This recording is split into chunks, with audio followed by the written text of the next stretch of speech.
So kenapa Pro2 gunakan dua sistem ni serentak kat dalam satu gearbox? Okay, korang nampak ni, zoom sikit. Korang rasa ni gearbox apa? Lambatlah korang jawab. Ini gearbox Pro2 Alza. So aku hari ni tak nak cerita masalah sangat isu gearbox ni kenapa turun. Aku nak cerita keunikan gearbox ni. Sebab apa dia unik? Sebab boleh dia. Sebab gearbox ni menggunakan dua sistem. Satu sistem gearbox AT dan satu lagi dia gunakan sistem CVT. Korang nampak ni, kalau dah nampak steam bed ni, memang CVT lah. So kenapa Pro2 gunakan dua sistem ni serentak kat dalam satu gearbox? Apa dia? So sebenarnya gearbox ni telah di-upgrade dengan Pro2 sendirilah. Sebab sebelum ni gearbox ni menggunakan sistem gearbox AT. Ramai orang komplain kereta banyak makan minyak cepat habis lah.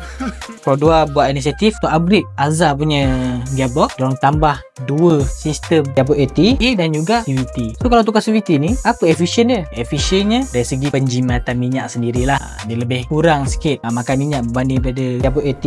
Kita minum.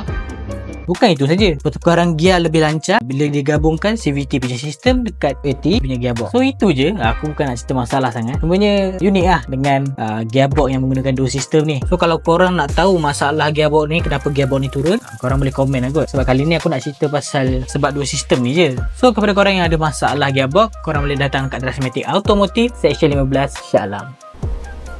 Servis raya dengan kami, korang dapat 5 barang ni di Drive-Matic Automotive Seksyen 15 Shah Alam.